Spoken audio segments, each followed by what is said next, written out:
The book of 2 Kings, chapter 1. Elijah confronts King Ahaziah. After King Ahab's death, the land of Moab rebelled against Israel. One day Israel's new king, Ahaziah, fell through the latticework of an upper room at his palace in Samaria and was seriously injured. So he sent messengers to the temple of Baal-zebub, the god of Ekron, to ask whether he would recover. But the angel of the Lord told Elijah, who was from Tishbe, "Go and confront the messengers of the king of Samaria and ask them, 'Is there no God in Israel? Why are you going to Baal-zebub, the god of Ekron, to ask whether the king will recover?' Now therefore this is what the Lord says, 'You will never leave the bed you are lying on. You will surely die.'" So Elijah went to deliver the message.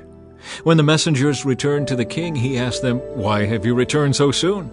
They replied, "A man came up to us and told us to go back to the king and give him this message. 'This is what the Lord says, Is there no God in Israel? Why are you sending men to Baal-zebub, the god of Ekron, to ask whether you will recover? Therefore, because you have done this, you will never leave the bed you are lying on. You will surely die.'" "What sort of man was he?" the king demanded. "What did he look like?" They replied, "He was a hairy man, and he wore a leather belt around his waist." "Elijah from Tishbe," the king exclaimed. Then he sent an army captain with 50 soldiers to arrest him. They found him sitting on top of a hill. The captain said to him, "Man of God, the king has commanded you to come down with us." But Elijah replied to the captain, "If I am a man of God, let fire come down from heaven and destroy you and your 50 men." Then fire fell from heaven and killed them all. So the king sent another captain with 50 men. The captain said to him, "Man of God, the king demands that you come down at once." Elijah replied, "If I am a man of God, let fire come down from heaven and destroy you and your 50 men." And again the fire of God fell from heaven and killed them all. Once more the king sent a third captain with 50 men, but this time the captain went up the hill and fell to his knees before Elijah. He pleaded with him, "O man of God, please spare my life and the lives of these your 50 servants. See how the fire from heaven came down and destroyed the first 2 groups, but now please spare my life." Then the angel of the Lord said to Elijah, "Go down with him, and don't be afraid of him." So Elijah got up and went with him to the king.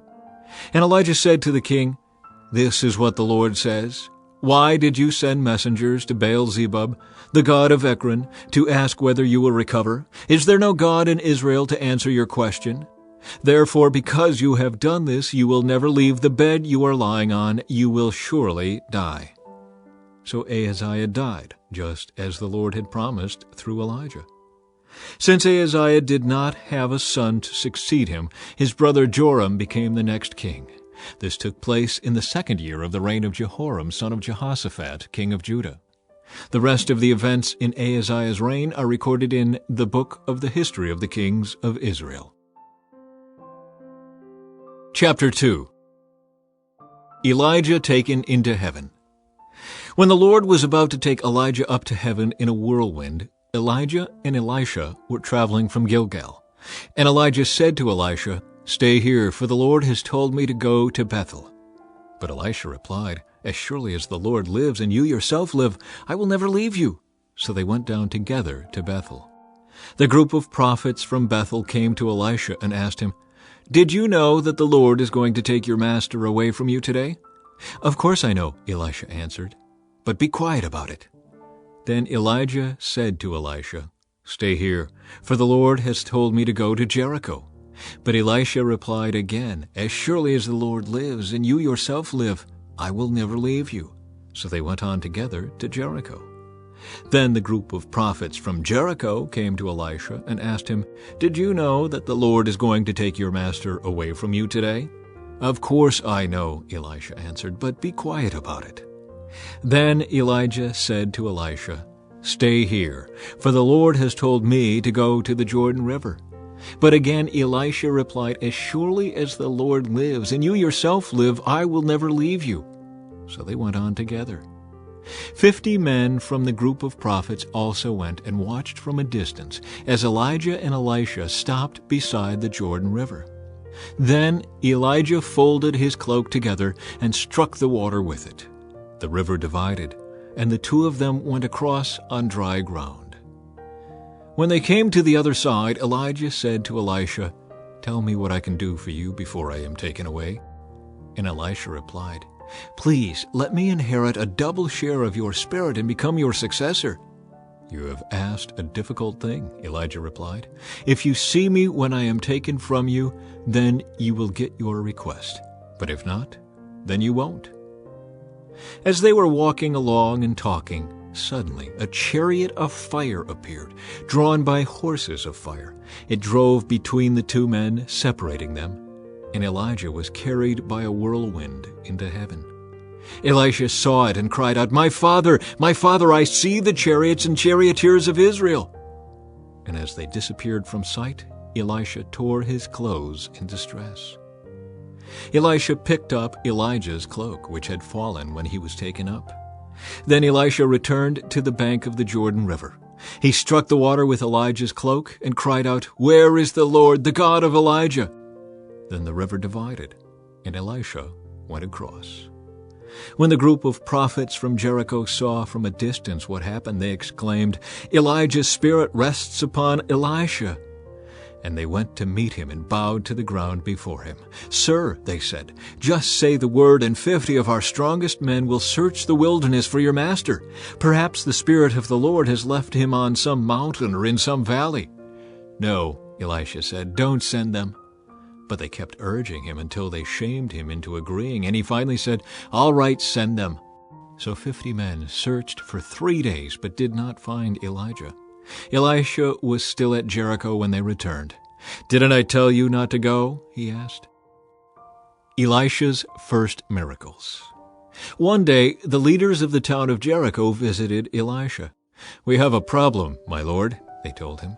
"This town is located in pleasant surroundings, as you can see, but the water is bad and the land is unproductive." Elisha said, "Bring me a new bowl with salt in it." So they brought it to him. Then he went out to the spring that supplied the town with water and threw the salt into it. And he said, "This is what the Lord says, I have purified this water. It will no longer cause death or infertility." And the water has remained pure ever since, just as Elisha said. Elisha left Jericho and went up to Bethel. As he was walking along the road, a group of boys from the town began mocking and making fun of him. "Go away, Baldy," they chanted. "Go away, Baldy." Elisha turned around and looked at them, and he cursed them in the name of the Lord. Then 2 bears came out of the woods and mauled 42 of them. From there, Elisha went to Mount Carmel and finally returned to Samaria. Chapter 3. War between Israel and Moab. Ahab's son Joram began to rule over Israel in the 18th year of King Jehoshaphat's reign in Judah. He reigned in Samaria 12 years. He did what was evil in the Lord's sight, but not to the same extent as his father and mother. He at least tore down the sacred pillar of Baal that his father had set up. Nevertheless, he continued in the sins that Jeroboam son of Nebat had committed and led the people of Israel to commit. King Mesha of Moab was a sheep breeder. He used to pay the king of Israel an annual tribute of 100,000 lambs and the wool of 100,000 rams. But after Ahab's death, the king of Moab rebelled against the king of Israel. So King Joram promptly mustered the army of Israel and marched from Samaria. On the way, he sent this message to King Jehoshaphat of Judah. "The king of Moab has rebelled against me. Will you join me in battle against him?" And Jehoshaphat replied, "Why, of course, you and I are as one. My troops are your troops, and my horses are your horses." Then Jehoshaphat asked, "What route will we take?" "We will attack from the wilderness of Edom," Joram replied. The king of Edom and his troops joined them, and all 3 armies traveled along a roundabout route through the wilderness for 7 days. But there was no water for the men or their animals. "What should we do?" the king of Israel cried out. "The Lord has brought the 3 of us here to let the king of Moab defeat us." But King Jehoshaphat of Judah asked, "Is there no prophet of the Lord with us? If there is, we can ask the Lord what to do through him." One of King Joram's officers replied, "Elisha, son of Shaphat, is here. He used to be Elijah's personal assistant." Jehoshaphat said, "Yes, the Lord speaks through him." So the kings of Israel, Judah, and Edom went to consult with Elisha. "Why are you coming to me?" Elisha asked the king of Israel. "Go to the pagan prophets of your father and mother." But King Joram of Israel said, "No, for it was the Lord who called us 3 kings here, only to be defeated by the king of Moab." Elisha replied, "As surely as the Lord Almighty lives, whom I serve, I wouldn't even bother with you except for my respect for King Jehoshaphat of Judah. Now bring me someone who can play the harp." While the harp was being played, the power of the Lord came upon Elisha, and he said, "This is what the Lord says. This dry valley will be filled with pools of water. You will see neither wind nor rain, says the Lord, but this valley will be filled with water. You will have plenty for yourselves and your cattle and other animals. But this is only a simple thing for the Lord, for he will make you victorious over the army of Moab. You will conquer the best of their towns, even the fortified ones. You will cut down all their good trees, stop up all their springs, and ruin all their good land with stones." The next day, at about the time when the morning sacrifice was offered, water suddenly appeared. It was flowing from the direction of Edom, and soon there was water everywhere. Meanwhile, when the people of Moab heard about the 3 armies marching against them, they mobilized every man who was old enough to strap on a sword, and they stationed themselves along their border. But when they got up the next morning, the sun was shining across the water, making it appear red to the Moabites, like blood. "It's blood," the Moabites exclaimed. "The 3 armies must have attacked and killed each other. Let's go, men of Moab, and collect the plunder." But when the Moabites arrived at the Israelite camp, the army of Israel rushed out and attacked them until they turned and ran. The army of Israel chased them into the land of Moab, destroying everything as they went. They destroyed the towns, covered their good land with stones, stopped up all the springs, and cut down all the good trees. Finally, only Kir-Hareseth and its stone walls were left, but men with slings surrounded and attacked it. When the king of Moab saw that he was losing the battle, he led 700 of his swordsmen in a desperate attempt to break through the enemy lines near the king of Edom, but they failed. Then the king of Moab took his oldest son, who would have been the next king, and sacrificed him as a burnt offering on the wall. So there was great anger against Israel, and the Israelites withdrew and returned to their own land. Chapter 4. Elisha helps a poor widow. One day the widow of a member of the group of prophets came to Elisha and cried out, "My husband who served you is dead, and you know how he feared the Lord, but now a creditor has come, threatening to take my 2 sons as slaves." "What can I do to help you?" Elisha asked. "Tell me, what do you have in the house?" "Nothing at all except a flask of olive oil," she replied. And Elisha said, "Borrow as many empty jars as you can from your friends and neighbors. Then go into your house with your sons and shut the door behind you. Pour olive oil from your flask into the jars, setting each one aside when it is filled." So she did as she was told. Her sons kept bringing jars to her, and she filled one after another. Soon every container was full to the brim. "Bring me another jar," she said to one of her sons. "There aren't any more," he told her. And then the olive oil stopped flowing. When she told the man of God what had happened, he said to her, "Now sell the olive oil and pay your debts, and you and your sons can live on what is left over."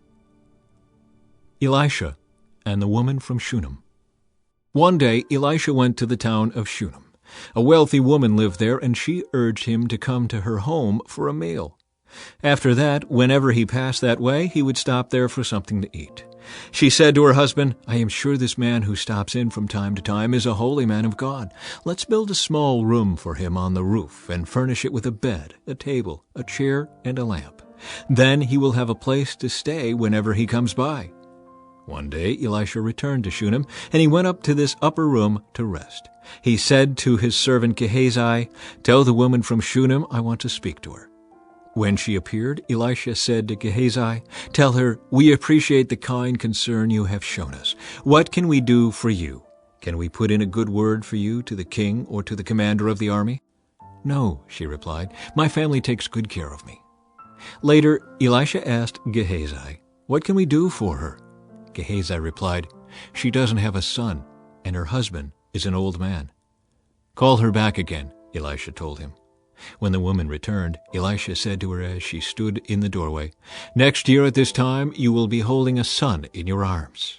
"No, my lord," she cried, "Oh, man of God, don't deceive me and get my hopes up like that." But sure enough, the woman soon became pregnant, and at that time the following year she had a son, just as Elisha had said. One day when her child was older, he went out to help his father, who was working with the harvesters. Suddenly he cried out, "My head hurts, my head hurts!" His father said to one of the servants, "Carry him home to his mother." So the servant took him home, and his mother held him on her lap. But around noontime he died. She carried him up and laid him on the bed of the man of God, then shut the door and left him there. She sent a message to her husband, "Send one of the servants and a donkey so that I can hurry to the man of God and come right back." "Why go today?" he asked. "It is neither a new moon festival nor a Sabbath." But she said, "It will be all right." So she saddled the donkey and said to the servant, "Hurry, don't slow down unless I tell you to." As she approached the man of God at Mount Carmel, Elisha saw her in the distance. He said to Gehazi, "Look, the woman from Shunem is coming. Run out to meet her and ask her, 'Is everything all right with you, your husband, and your child?'" "Yes," the woman told Gehazi, "everything is fine." But when she came to the man of God at the mountain, she fell to the ground before him and caught hold of his feet. Gehazi began to push her away, but the man of God said, "Leave her alone. She is deeply troubled, but the Lord has not told me what it is." Then she said, "Did I ask you for a son, my lord? And didn't I say, 'Don't deceive me and get my hopes up'?" Then Elisha said to Gehazi, "Get ready to travel. Take my staff and go. Don't talk to anyone along the way. Go quickly and lay the staff on the child's face." But the boy's mother said, "As surely as the Lord lives and you yourself live, I won't go home unless you go with me." So Elisha returned with her. Gehazi hurried on ahead and laid the staff on the child's face, but nothing happened. There was no sign of life. He returned to meet Elisha and told him, "The child is still dead." When Elisha arrived, the child was indeed dead, lying there on the prophet's bed. He went in alone and shut the door behind him and prayed to the Lord. Then he lay down on the child's body, placing his mouth on the child's mouth, his eyes on the child's eyes, and his hands on the child's hands. And as he stretched out on him, the child's body began to grow warm again. Elisha got up, walked back and forth across the room once, and then stretched himself out again on the child. This time the boy sneezed 7 times and opened his eyes. Then Elisha summoned Gehazi. "Call the child's mother," he said. And when she came in, Elisha said, "Here, take your son." She fell at his feet and bowed before him, overwhelmed with gratitude. Then she took her son in her arms and carried him downstairs. Miracles during a famine. Elisha now returned to Gilgal, and there was a famine in the land. One day, as the group of prophets was seated before him, he said to his servant, "Put a large pot on the fire and make some stew for the rest of the group." One of the young men went out into the field to gather herbs and came back with a pocketful of wild gourds. He shredded them and put them into the pot without realizing they were poisonous. Some of the stew was served to the men, but after they had eaten a bite or two, they cried out, "Man of God, there is poison in this stew," so they would not eat it. Elisha said, "Bring me some flour." Then he threw it into the pot and said, "Now it's all right. Go ahead and eat." And then it did not harm them. One day a man from Baal Shalisha brought the man of God a sack of fresh grain and 20 loaves of barley bread, made from the first grain of his harvest. Elisha said, "Give it to the people so they can eat." "What?" his servant exclaimed. "Feed 100 people with only this?" But Elisha repeated, "Give it to the people so they can eat. For this is what the Lord says, everyone will eat, and there will even be some left over." And when they gave it to the people, there was plenty for all, and some left over, just as the Lord had promised. Chapter 5. The healing of Naaman. The king of Aram had great admiration for Naaman, the commander of his army, because through him the Lord had given Aram great victories. But though Naaman was a mighty warrior, he suffered from leprosy. At this time, Aramean raiders had invaded the land of Israel, and among their captives was a young girl who had been given to Naaman's wife as a maid. One day the girl said to her mistress, "I wish my master would go to see the prophet in Samaria. He would heal him of his leprosy." So Naaman told the king what the young girl from Israel had said. "Go and visit the prophet. the king of Aram told him. "I will send a letter of introduction for you to take to the king of Israel." So Naaman started out, carrying as gifts 750 pounds of silver, 150 pounds of gold, and 10 sets of clothing. The letter to the king of Israel said, "With this letter I present my servant Naaman. I want you to heal him of his leprosy." When the king of Israel read the letter, he tore his clothes in dismay and said, "This man sends me a leper to heal? Am I God that I can give life and take it away? I can see that he's just trying to pick a fight with me." But when Elisha, the man of God, heard that the king of Israel had torn his clothes in dismay, he sent this message to him, "Why are you so upset? Send Naaman to me, and he will learn that there is a true prophet here in Israel." So Naaman went with his horses and chariots and waited at the door of Elisha's house. But Elisha sent a messenger out to him with this message, "Go and wash yourself 7 times in the Jordan River. Then your skin will be restored, and you will be healed of your leprosy." But Naaman became angry and stalked away. "I thought he would certainly come out to meet me," he said. "I expected him to wave his hand over the leprosy and call on the name of the Lord his God and heal me. Aren't the rivers of Damascus, the Abana and the Pharpar, better than any of the rivers of Israel? Why shouldn't I wash in them and be healed?" So Naaman turned and went away in a rage. But his officers tried to reason with him and said, "Sir, if the prophet had told you to do something very difficult, wouldn't you have done it? So you should certainly obey him when he says simply, 'Go and wash and be cured.'" So Naaman went down to the Jordan River and dipped himself 7 times as the man of God had instructed him. And his skin became as healthy as the skin of a young child's, and he was healed. Then Naaman and his entire party went back to find the man of God. They stood before him, and Naaman said, "Now I know that there is no God in all the world except in Israel. So please accept a gift from your servant." But Elisha replied, "As surely as the Lord lives, whom I serve, I will not accept any gifts." And though Naaman urged him to take the gift, Elisha refused. Then Naaman said, "All right, but please allow me to load 2 of my mules with earth from this place, and I will take it back home with me. From now on, I will never again offer burnt offerings or sacrifices to any other god except the Lord. However, may the Lord pardon me in this one thing. When my master the king goes into the temple of the god Rimmon to worship there and leans on my arm, may the Lord pardon me when I bow too." "Go in peace," Elisha said. So Naaman started home again. The greed of Gehazi. But Gehazi, the servant of Elisha, the man of God, said to himself, "My master should not have let this Aramean get away without accepting any of his gifts. As surely as the Lord lives, I will chase after him and get something from him." So Gehazi set off after Naaman. When Naaman saw Gehazi running after him, he climbed down from his chariot and went to meet him. "Is everything all right?" Naaman asked. "Yes," Gehazi said, "but my master has sent me to tell you that 2 young prophets from the hill country of Ephraim have just arrived. He would like 75 pounds of silver and 2 sets of clothing to give to them." "By all means, take twice as much silver," Naaman insisted. He gave him 2 sets of clothing, tied up the money in 2 bags, and sent 2 of his servants to carry the gifts for Gehazi. But when they arrived at the citadel, Gehazi took the gifts from the servants and sent the men back. Then he went and hid the gifts inside the house. When he went in to his master, Elisha asked him, "Where have you been, Gehazi?" "I haven't been anywhere," he replied. But Elisha asked him, "Don't you realize that I was there in spirit when Naaman stepped down from his chariot to meet you? Is this the time to receive money and clothing, olive groves and vineyards, sheep and cattle, and male and female servants? Because you have done this, you and your descendants will suffer from Naaman's leprosy forever." When Gehazi left the room, he was covered with leprosy. His skin was white as snow. Chapter 6. The Floating Axe Head.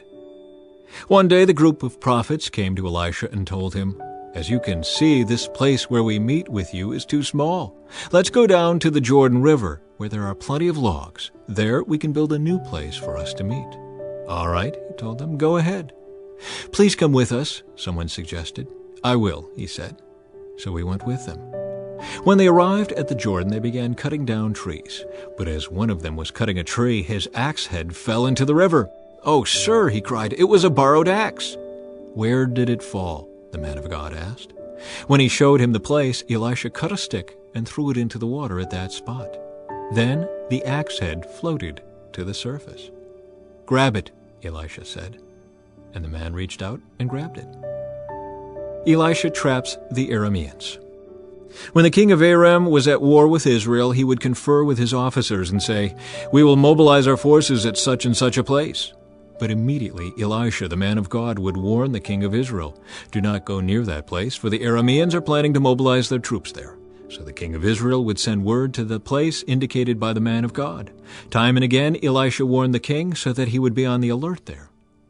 The king of Aram became very upset over this. He called his officers together and demanded, "Which of you is the traitor? Who has been informing the king of Israel of my plans?" "It's not us, my lord the king," one of the officers replied. "Elisha the prophet in Israel tells the king of Israel even the words you speak in the privacy of your bedroom. Go and find out where he is," the king commanded, "so I can send troops to seize him." And the report came back, "Elisha is at Dothan." So one night the king of Aram sent a great army with many chariots and horses to surround the city. When the servant of the man of God got up early the next morning and went outside, there were troops, horses, and chariots everywhere. "Oh, sir, what will we do now?" the young man cried to Elisha. "Don't be afraid," Elisha told him, "for there are more on our side than on theirs." Then Elisha prayed, "O Lord, open his eyes and let him see." The Lord opened the young man's eyes, and when he looked up, he saw that the hillside around Elisha was filled with horses and chariots of fire. As the Aramean army advanced toward him, Elisha prayed, "O Lord, please make them blind." So the Lord struck them with blindness as Elisha had asked. Then Elisha went out and told them, "You have come the wrong way. This isn't the right city. Follow me, and I will take you to the man you are looking for." And he led them to the city of Samaria. As soon as they had entered Samaria, Elisha prayed, "O Lord, now open their eyes and let them see." So the Lord opened their eyes, and they discovered that they were in the middle of Samaria. When the king of Israel saw them, he shouted to Elisha, "My father, should I kill them? Should I kill them?" "Of course not," Elisha replied. "Do we kill prisoners of war? Give them food and drink and send them home again to their master." So the king made a great feast for them, and then sent them home to their master. After that, the Aramean raiders stayed away from the land of Israel. Ben-Hadad besieges Samaria. Sometime later, however, King Ben-Hadad of Aram mustered his entire army and besieged Samaria. As a result, there was a great famine in the city. The siege lasted so long that a donkey's head sold for 80 pieces of silver, and a cup of dove's dung sold for 5 pieces of silver. One day, as the king of Israel was walking along the wall of the city, a woman called to him, "Please help me, my lord the king." He answered, "If the Lord doesn't help you, what can I do? I have neither food from the threshing floor nor wine from the press to give you." But then the king asked, "What is the matter?"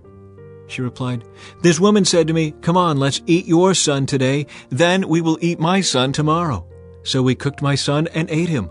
Then the next day I said to her, 'Kill your son so we can eat him.' But she has hidden her son." When the king heard this, he tore his clothes in despair. And as the king walked along the wall, the people could see that he was wearing burlap under his robe next to his skin. "May God strike me and even kill me if I don't separate Elisha's head from his shoulders this very day," the king vowed. Elisha was sitting in his house with the elders of Israel when the king sent a messenger to summon him. But before the messenger arrived, Elisha said to the elders, "A murderer has sent a man to cut off my head. When he arrives, shut the door and keep him out. We will soon hear his master's steps following him." While Elisha was still saying this, the messenger arrived, and the king said, "All this misery is from the Lord. Why should I wait for the Lord any longer?" Chapter 7. Elisha replied, "Listen to this message from the Lord. This is what the Lord says. By this time tomorrow in the markets of Samaria, 5 quarts of choice flour will cost only 1 piece of silver, and 10 quarts of barley grain will cost only 1 piece of silver."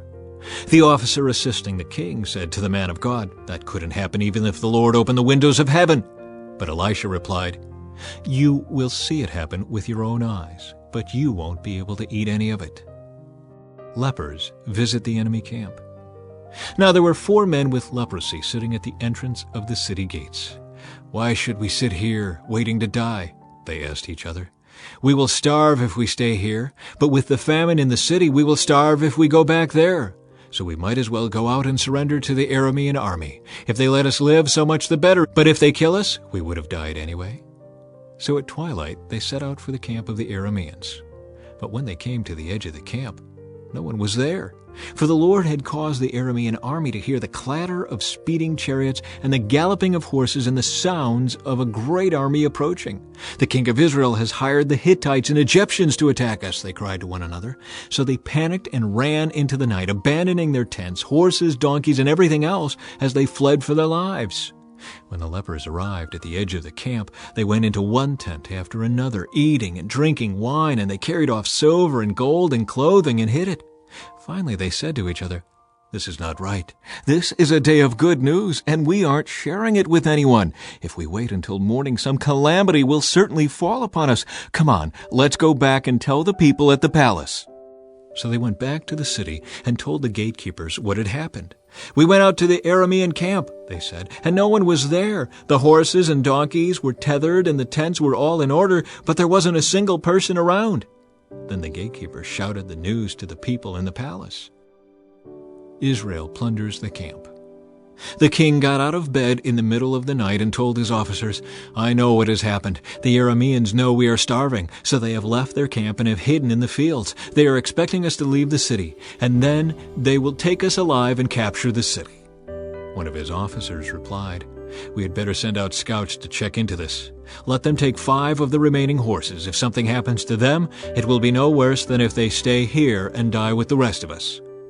So 2 chariots with horses were prepared, and the king sent scouts to see what had happened to the Aramean army. They went all the way to the Jordan River, following a trail of clothing and equipment that the Arameans had thrown away in their mad rush to escape. The scouts returned and told the king about it. Then the people of Samaria rushed out and plundered the Aramean camp. So it was true that 5 quarts of choice flour were sold that day for 1 piece of silver, and 10 quarts of barley grain were sold for 1 piece of silver, just as the Lord had promised. The king appointed his officer to control the traffic at the gate, but he was knocked down and trampled to death as the people rushed out. So everything happened exactly as the man of God had predicted when the king came to his house. The man of God had said to the king, "By this time tomorrow in the markets of Samaria, 5 quarts of choice flour will cost 1 piece of silver, and 10 quarts of barley grain will cost 1 piece of silver." The king's officer had replied, "That couldn't happen even if the Lord opened the windows of heaven." And the man of God had said, "You will see it happen with your own eyes, but you won't be able to eat any of it." And so it was, for the people trampled him to death at the gate.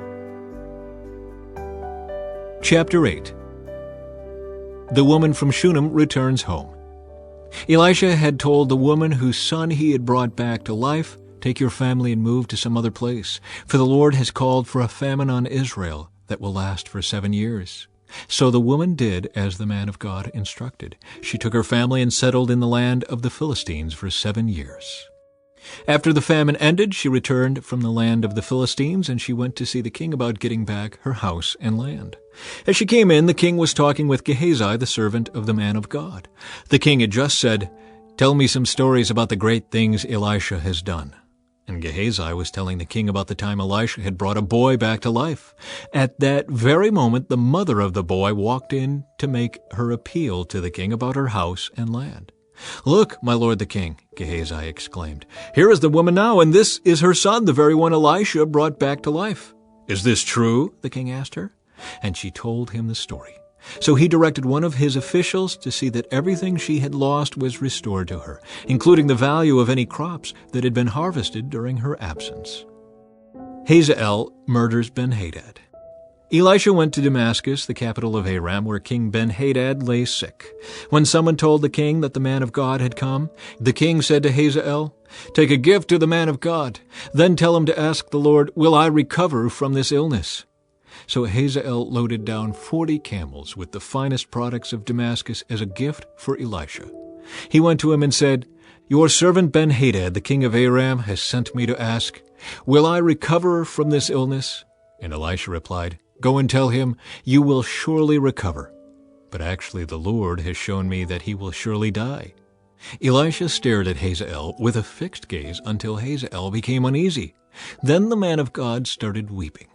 "What's the matter, my lord?" Hazael asked him. Elisha replied, "I know the terrible things you will do to the people of Israel. You will burn their fortified cities, kill their young men with the sword, dash their little children to the ground, and rip open their pregnant women." Hazael responded, "How could a nobody like me ever accomplish such great things?" Elisha answered, "The Lord has shown me that you are going to be the king of Aram." When Hazael left Elisha and went back, the king asked him, "What did Elisha tell you?" And Hazael replied, "He told me that you will surely recover." But the next day Hazael took a blanket, soaked it in water, and held it over the king's face until he died. Then Hazael became the next king of Aram. Jehoram rules in Judah. Jehoram, son of King Jehoshaphat of Judah, began to rule over Judah in the 5th year of the reign of Joram, son of Ahab, king of Israel. Jehoram was 32 years old when he became king, and he reigned in Jerusalem 8 years. But Jehoram followed the example of the kings of Israel and was as wicked as King Ahab, for he had married one of Ahab's daughters. So Jehoram did what was evil in the Lord's sight. But the Lord did not want to destroy Judah, for he had made a covenant with David and promised that his descendants would continue to rule, shining like a lamp forever. During Jehoram's reign, the Edomites revolted against Judah and crowned their own king. So Jehoram went with all his chariots to attack the town of Zair. The Edomites surrounded him and his chariot commanders, but he went out at night and attacked them under cover of darkness. But Jehoram's army deserted him and fled to their homes. So Edom has been independent from Judah to this day. The town of Libnah also revolted about that same time. The rest of the events in Jehoram's reign and everything he did are recorded in the book of the history of the kings of Judah. When Jehoram died, he was buried with his ancestors in the city of David. Then his son Ahaziah became the next king. Ahaziah rules in Judah. Ahaziah, son of Jehoram, began to rule over Judah in the 12th year of the reign of Joram, son of Ahab, king of Israel. Ahaziah was 22 years old when he became king, and he reigned in Jerusalem 1 year. His mother was Athaliah, a granddaughter of King Omri of Israel. Ahaziah followed the evil example of King Ahab's family. He did what was evil in the Lord's sight, just as Ahab's family had done, for he was related by marriage to the family of Ahab. Ahaziah joined Joram, son of Ahab, the king of Israel, in his war against King Hazael of Aram at Ramoth-Gilead. When the Arameans wounded King Joram in the battle, he returned to Jezreel to recover from the wounds he had received at Ramoth. Because Joram was wounded, King Ahaziah of Judah went to Jezreel to visit him.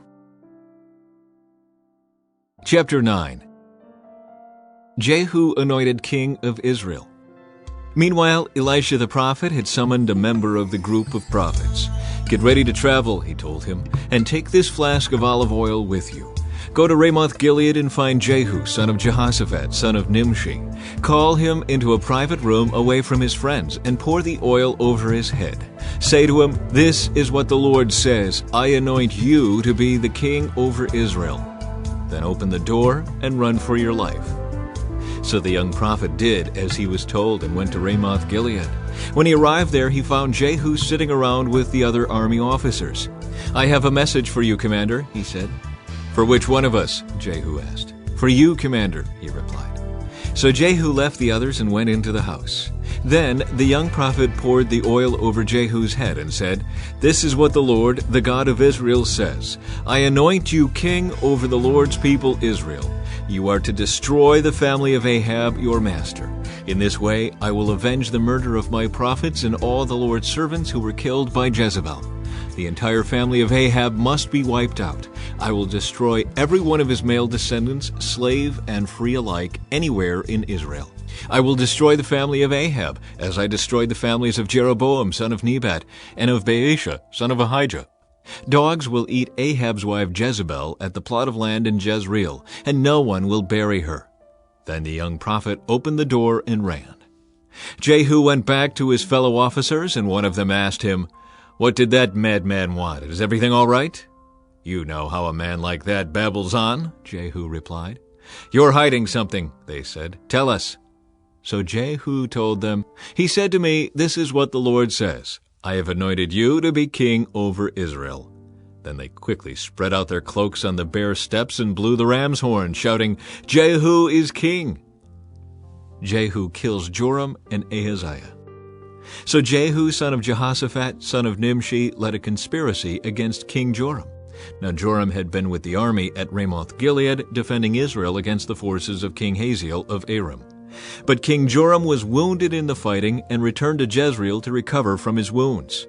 So Jehu told the men with him, "If you want me to be king, don't let anyone leave town and go to Jezreel to report what we have done." Then Jehu got into a chariot and rode to Jezreel to find King Joram, who was lying there wounded. King Ahaziah of Judah was there too, for he had gone to visit him. The watchman on the tower of Jezreel saw Jehu and his company approaching. So he shouted to Joram, "I see a company of troops coming. Send out a rider to ask if they are coming in peace," King Joram ordered. So a horseman went out to meet Jehu and said, "The king wants to know if you are coming in peace."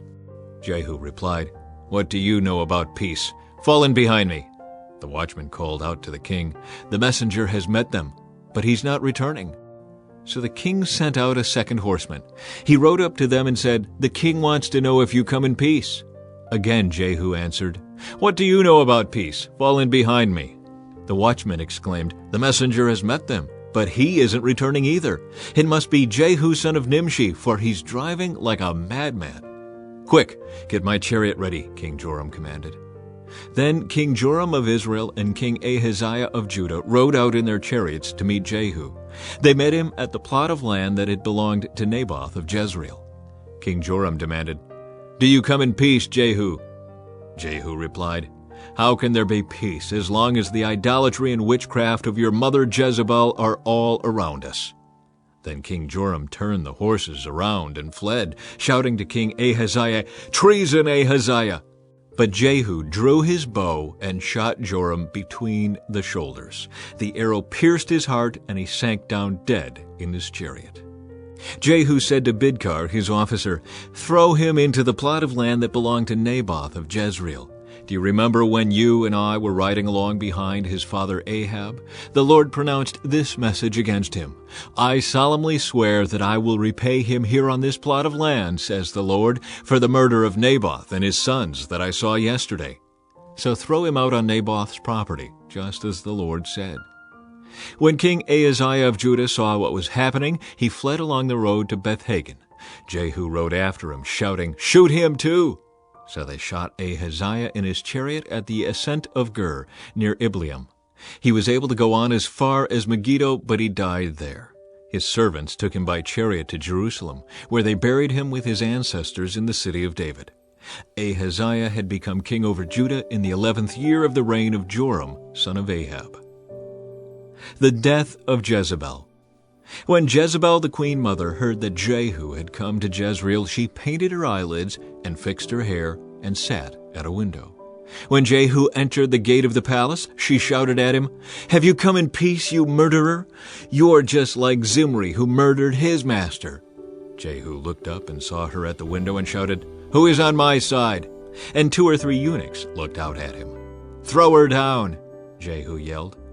So they threw her out the window, and her blood spattered against the wall and on the horses, and Jehu trampled her body under his horses' hooves. Then Jehu went into the palace and ate and drank. Afterward he said, "Someone go and bury this cursed woman, for she is the daughter of a king." But when they went out to bury her, they found only her skull, her feet, and her hands. When they returned and told Jehu, he stated, "This fulfills the message from the Lord, which he spoke through his servant Elijah from Tishbe. At the plot of land in Jezreel, dogs will eat Jezebel's body. Her remains will be scattered like dung on the plot of land in Jezreel, so that no one will be able to recognize her." Chapter 10. Jehu kills Ahab's family. Ahab had 70 sons living in the city of Samaria. So Jehu wrote letters and sent them to Samaria, to the elders and officials of the city, and to the guardians of King Ahab's sons. He said, "The king's sons are with you, and you have at your disposal chariots, horses, a fortified city, and weapons. As soon as you receive this letter, select the best qualified of your master's sons to be your king, and prepare to fight for Ahab's dynasty." But they were paralyzed with fear and said, "We've seen that 2 kings couldn't stand against this man. What can we do?"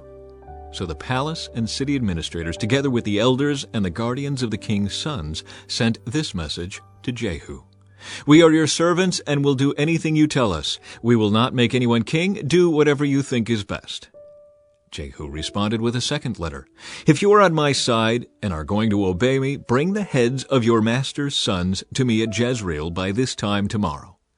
Now the 70 sons of the king were being cared for by the leaders of Samaria, where they had been raised since childhood.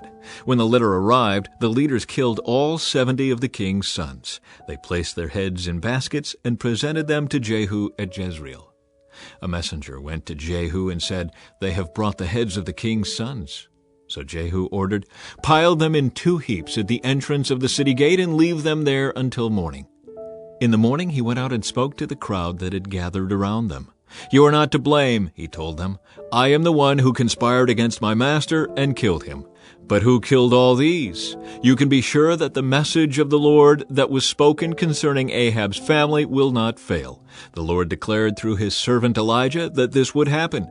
Then Jehu killed all who were left of Ahab's relatives living in Jezreel, and all his important officials, his personal friends, and his priests. So Ahab was left without a single survivor. Then Jehu set out for Samaria. Along the way, while he was at Beth-Eked of the shepherds, he met some relatives of King Ahaziah of Judah. "Who are you?" he asked them. And they replied, "We are relatives of King Ahaziah. We are going to visit the sons of King Ahab and the sons of the queen mother." "Take them alive," Jehu shouted to his men. And they captured all 42 of them and killed them at the well of Beth-Eked. None of them escaped. When Jehu left there, he met Jehonadab, son of Rechab, who was coming to meet him. After they had greeted each other, Jehu said to him, "Are you as loyal to me as I am to you?" "Yes, I am," Jehonadab replied. "If you are," Jehu said, "then give me your hand." So Jehonadab put out his hand, and Jehu helped him into the chariot. Then Jehu said, "Now come with me and see how devoted I am to the Lord." So Jehonadab rode along with him. When Jehu arrived in Samaria, he killed everyone who was left there from Ahab's family, just as the Lord had promised through Elijah. Jehu kills the priests of Baal. Then Jehu called a meeting of all the people of the city and said to them, "Ahab's worship of Baal was nothing compared to the way I will worship him. Therefore summon all the prophets and worshippers of Baal and call together all his priests. See to it that every one of them comes, for I am going to offer a great sacrifice to Baal. Anyone who fails to come will be put to death." But Jehu's cunning plan was to destroy all the worshippers of Baal. Then Jehu ordered, "Prepare a solemn assembly to worship Baal." So they did. He sent messengers throughout all Israel, summoning those who worshipped Baal. They all came, not a single one remained behind, and they filled the temple of Baal from one end to the other. And Jehu instructed the keeper of the wardrobe, "Be sure that every worshipper of Baal wears one of these robes." So robes were given to them. Then Jehu went into the temple of Baal with Jehonadab, son of Rechab. Jehu said to the worshippers of Baal, "Make sure no one who worships the Lord is here, only those who worship Baal." So they were all inside the temple to offer sacrifices and burnt offerings.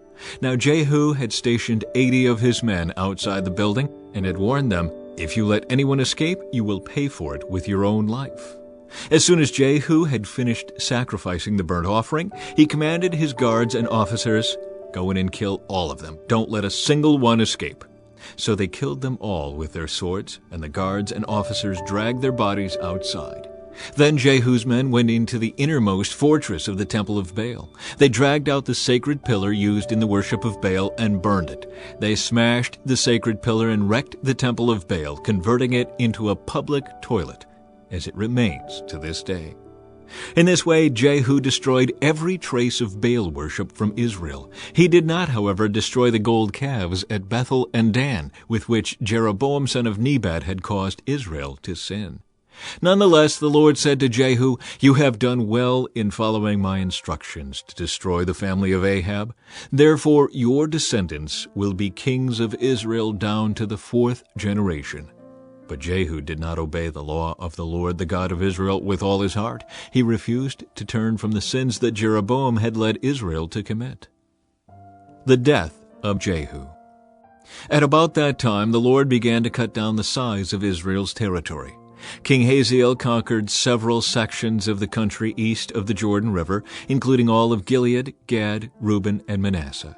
He conquered the area from the town of Aror by the Arnon Gorge to as far north as Gilead and Bashan. The rest of the events in Jehu's reign, everything he did and all his achievements, are recorded in the book of the history of the kings of Israel.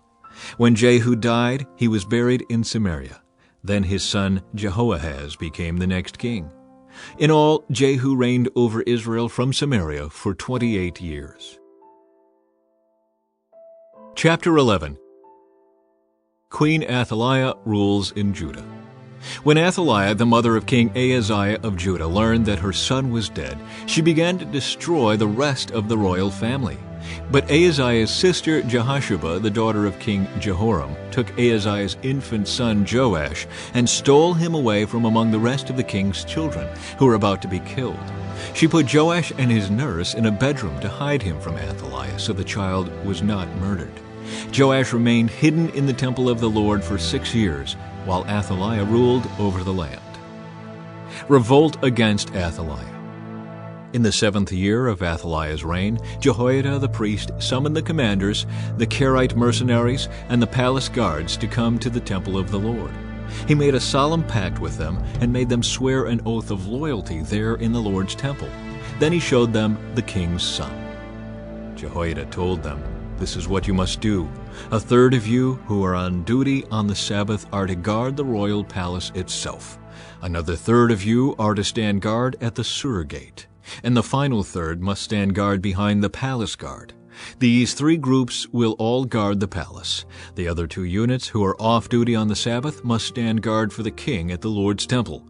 Form a bodyguard around the king and keep your weapons in hand. Kill anyone who tries to break through. Stay with the king wherever he goes." So the commanders did everything as Jehoiada the priest ordered. The commanders took charge of the men reporting for duty that Sabbath, as well as those who were going off duty. They brought them all to Jehoiada the priest, and he supplied them with the spears and small shields that had once belonged to King David and were stored in the temple of the Lord. The palace guards stationed themselves around the king with their weapons ready. They formed a line from the south side of the temple around to the north side, and all around the altar. Then Jehoiada brought out Joash, the king's son, placed the crown on his head, and presented him with a copy of God's laws. They anointed him and proclaimed him king, and everyone clapped their hands and shouted, "Long live the king!" The death of Athaliah. When Athaliah heard all the noise made by the palace guards and the people, she hurried to the Lord's temple to see what was happening.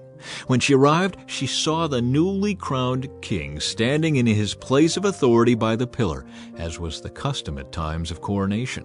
The commanders and trumpeters were surrounding him, and people from all over the land were rejoicing and blowing trumpets. When Athaliah saw all this, she tore her clothes in despair and shouted, "Treason! Treason!"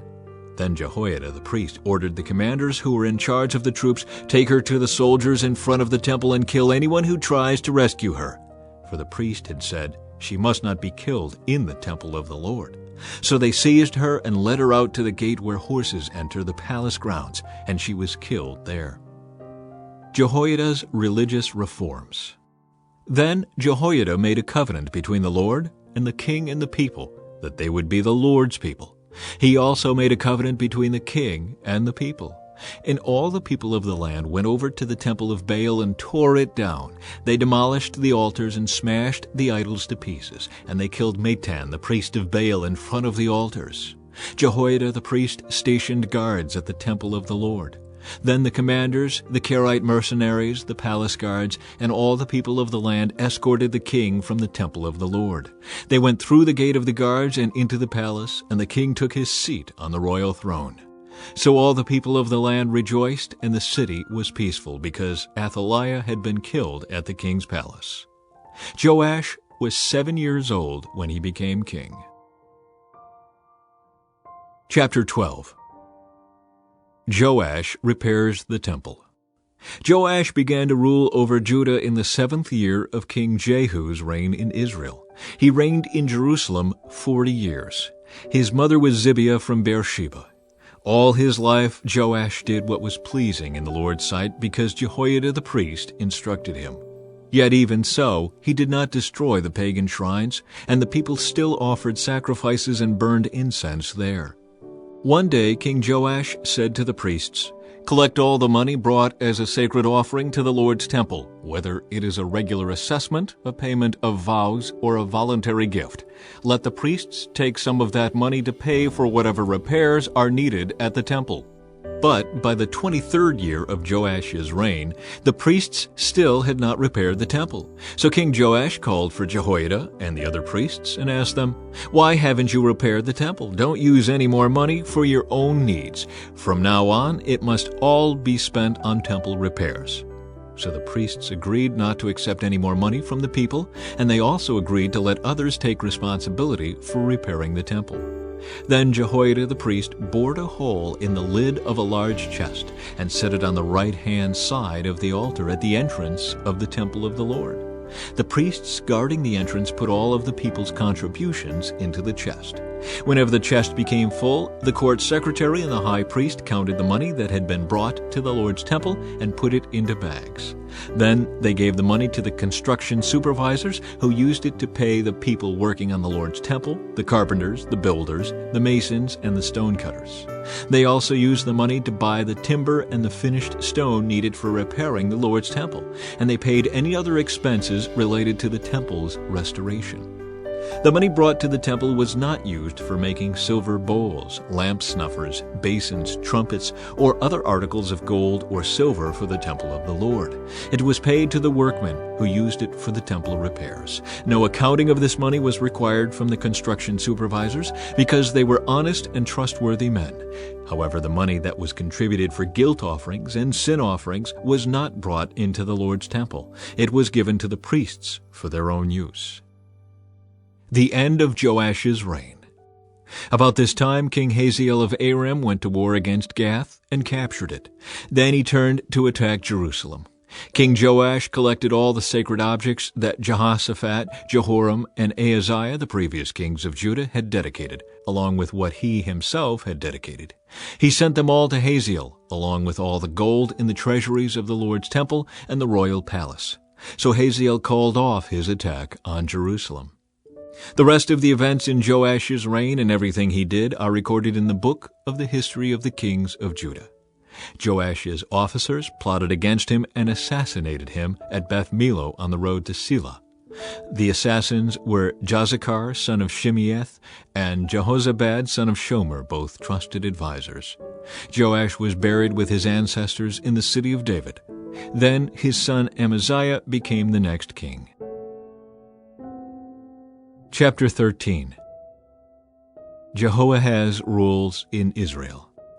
Jehoahaz, son of Jehu, began to rule over Israel in the 23rd year of King Joash's reign in Judah. He reigned in Samaria 17 years, but he did what was evil in the Lord's sight. He followed the example of Jeroboam, son of Nebat, continuing the sins that Jeroboam had led Israel to commit. So the Lord was very angry with Israel, and he allowed King Hazael of Aram and his son Ben-Hadad to defeat them repeatedly. Then Jehoahaz prayed for the Lord's help, and the Lord heard his prayer, for he could see how severely the king of Aram was oppressing Israel. So the Lord provided someone to rescue the Israelites from the tyranny of the Arameans. Then Israel lived in safety again, as they had in former days. But they continued to sin, following the evil example of Jeroboam. They also allowed the Asherah pole in Samaria to remain standing. Finally, Jehoahaz's army was reduced to 50 charioteers, 10 chariots, and 10,000 foot soldiers. The king of Aram had killed the others, trampling them like dust under his feet. The rest of the events in Jehoahaz's reign, everything he did, and the extent of his power are recorded in the book of the history of the kings of Israel. When Jehoahaz died, he was buried in Samaria. Then his son Jehoash became the next king.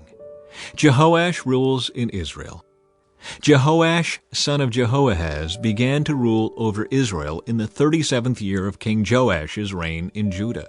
He reigned in Samaria 16 years, but he did what was evil in the Lord's sight.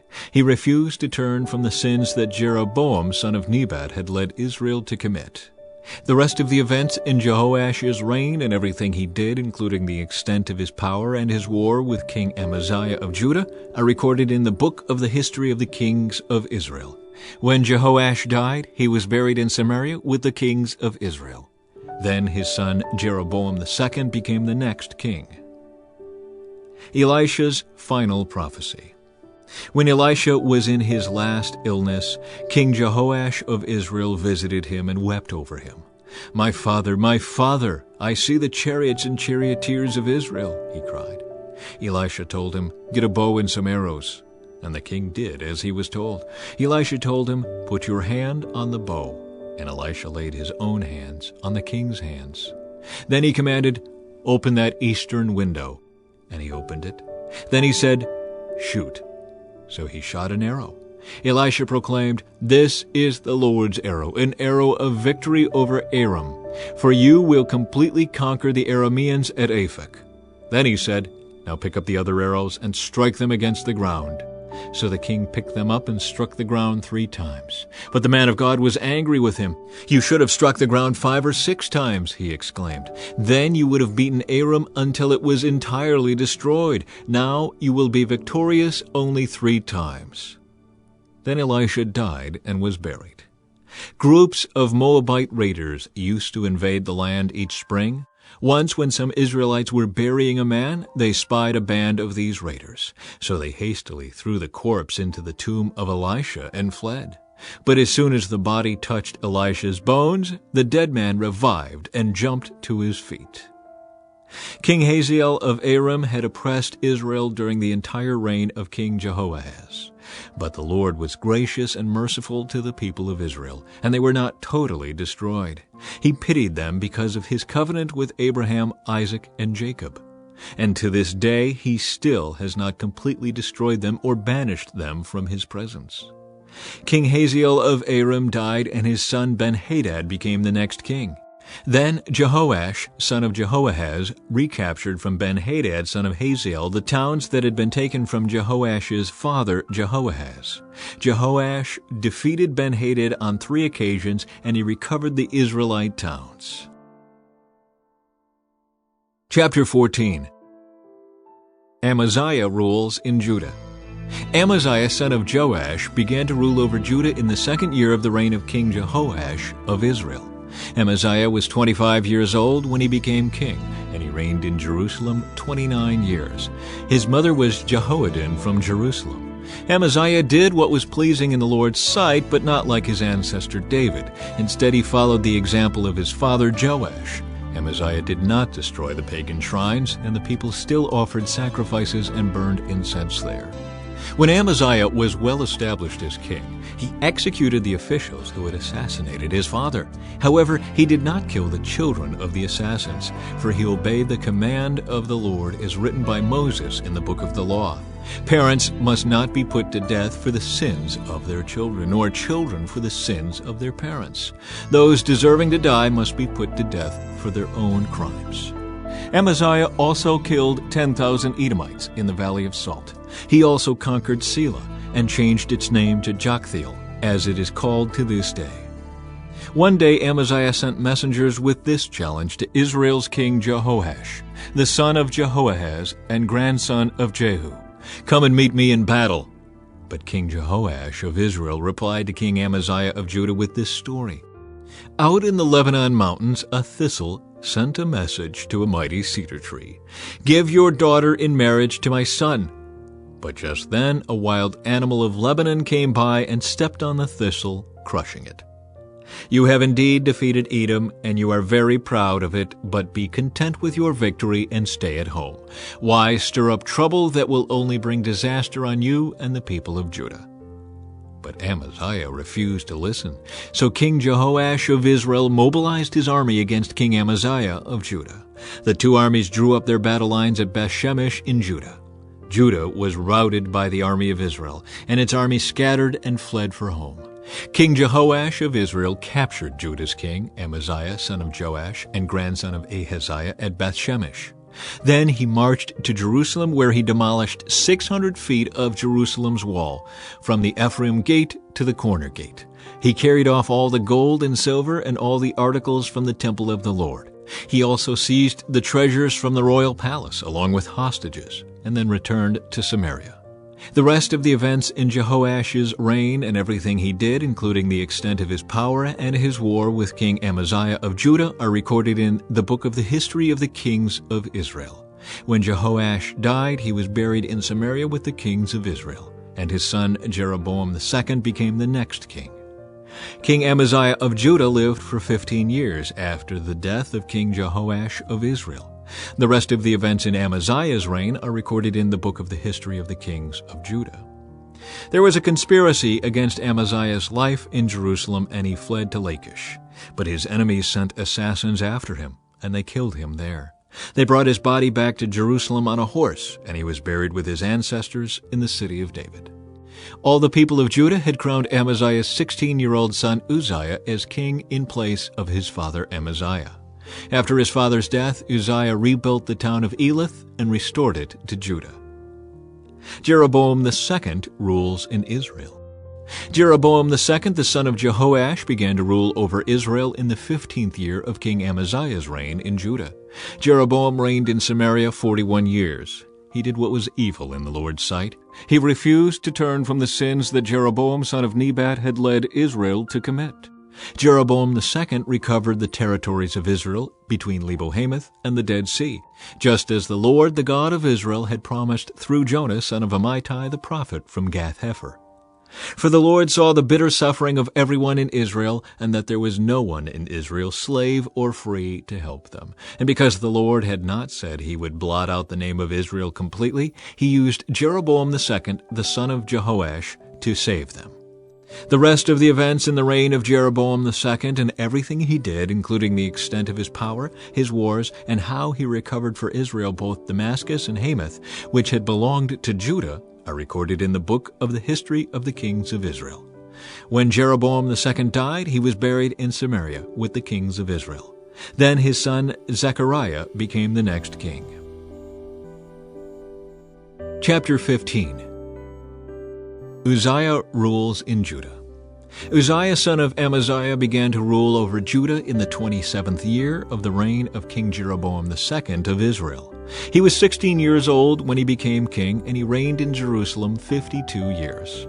His mother was Jechaliah from Jerusalem. He did what was pleasing in the Lord's sight, just as his father Amaziah had done. But he did not destroy the pagan shrines, and the people still offered sacrifices and burned incense there. The Lord struck the king with leprosy, which lasted until the day he died. He lived in isolation in a separate house.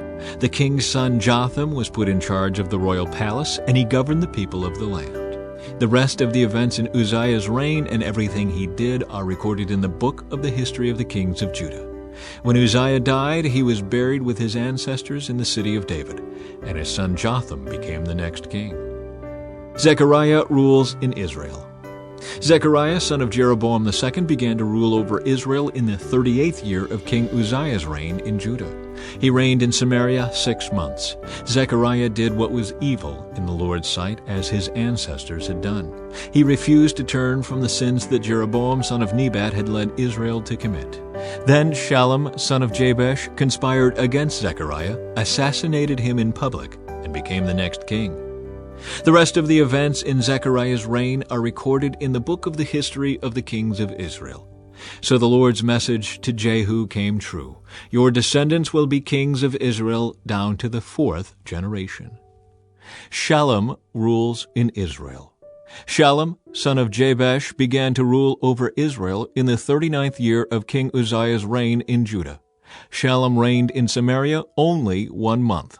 Then Menahem, son of Gadi, went to Samaria from Tirzah and assassinated him, and he became the next king. The rest of the events in Shallum's reign, including his conspiracy, are recorded in the book of the history of the kings of Israel. Menahem rules in Israel. At that time Menahem destroyed the town of Tappuah and all the surrounding countryside as far as Tirzah, because its citizens refused to surrender the town. He killed the entire population and ripped open the pregnant women. Menahem, son of Gadi, began to rule over Israel in the 39th year of King Uzziah's reign in Judah. He reigned in Samaria 10 years. But Menahem did what was evil in the Lord's sight. During his entire reign, he refused to turn from the sins that Jeroboam son of Nebat had led Israel to commit. Then King Tiglath-Pileser of Assyria invaded the land, but Menahem paid him 37 tons of silver to gain his support in tightening his grip on royal power. Menahem extorted the money from the rich of Israel, demanding that each of them pay 50 pieces of silver to the king of Assyria. So the king of Assyria turned from attacking Israel and did not stay in the land. The rest of the events in Menahem's reign and everything he did are recorded in the book of the history of the kings of Israel. When Menahem died, his son Pekahiah became the next king. Pekahiah rules in Israel. Pekahiah, son of Menahem, began to rule over Israel in the 50th year of King Uzziah's reign in Judah. He reigned in Samaria 2 years. But Pekahiah did what was evil in the Lord's sight. He refused to turn from the sins that Jeroboam son of Nebat had led Israel to commit. Then Pekah, son of Remaliah, the commander of Pekahiah's army, conspired against him. With 50 men from Gilead, Pekah assassinated the king, along with Argob and Ariah, in the citadel of the palace at Samaria. And Pekah reigned in his place. The rest of the events in Pekahiah's reign and everything he did are recorded in the book of the history of the kings of Israel. Pekah rules in Israel. Pekah, son of Remaliah, began to rule over Israel in the 52nd year of King Uzziah's reign in Judah. He reigned in Samaria 20 years. But Pekah did what was evil in the Lord's sight. He refused to turn from the sins that Jeroboam, son of Nebat, had led Israel to commit. During Pekah's reign, King Tiglath-Pileser of Assyria attacked Israel again, and he captured the towns of Ijon, Abel-Beth-Maachah, Genoa, Kadesh, and Hazor. He also conquered the regions of Gilead, Galilee, and all of Naphtali, and he took the people to Assyria as captives. Then Hoshea, son of Elah, conspired against Pekah and assassinated him. He began to rule over Israel in the 20th year of Jotham, son of Uzziah. The rest of the events in Pekah's reign and everything he did are recorded in the book of the history of the kings of Israel. Jotham rules in Judah. Jotham, son of Uzziah, began to rule over Judah in the 2nd year of King Pekah's reign in Israel. He was 25 years old when he became king, and he reigned in Jerusalem 16 years. His mother was Jerusha, the daughter of Zadok. Jotham did what was pleasing in the Lord's sight. He did everything his father Uzziah had done. But he did not destroy the pagan shrines, and the people still offered sacrifices and burned incense there. He rebuilt the upper gate of the temple of the Lord. The rest of the events in Jotham's reign and everything he did are recorded in the book of the history of the kings of Judah. In those days the Lord began to send King Rezin of Aram and King Pekah of Israel to attack Judah. When Jotham died, he was buried with his ancestors in the city of David, and his son Ahaz became the next king. Chapter 16. Ahaz rules in Judah. Ahaz, son of Jotham, began to rule over Judah in the 17th year of King Pekah's reign in Israel. Ahaz was 20 years old when he became king, and he reigned in Jerusalem 16 years. He did not do what was pleasing in the sight of the Lord his God, as his ancestor David had done. Instead, he followed the example of the kings of Israel, even sacrificing his own son in the fire. In this way, he followed the detestable practices of the pagan nations the Lord had driven from the land ahead of the Israelites. He offered sacrifices and burned incense at the pagan shrines and on the hills and under every green tree. Then King Rezin of Aram and King Pekah of Israel came up to attack Jerusalem. They besieged Ahaz, but could not conquer him. At that time the king of Edom recovered the town of Elath for Edom. He drove out the people of Judah and sent Edomites to live there, as they do to this day. King Ahaz sent messengers to King Tiglath-Pileser of Assyria with this message: "I am your servant and your vassal. Come up and rescue me from the attacking armies of Aram and Israel." Then Ahaz took the silver and gold from the temple of the Lord and the palace treasury and sent it as a payment to the Assyrian king. So the king of Assyria attacked the Aramean capital of Damascus and led its population away as captives, resettling them in Kir. He also killed King Rezin. King Ahaz then went to Damascus to meet with King Tiglath-Pileser of Assyria. While he was there, he took special note of the altar. Then he sent a model of the altar to Uriah the priest, along with its design in full detail. Uriah followed the king's instructions and built an altar just like it, and it was ready before the king returned from Damascus. When the king returned, he inspected the altar and made offerings on it. He presented a burnt offering and a grain offering.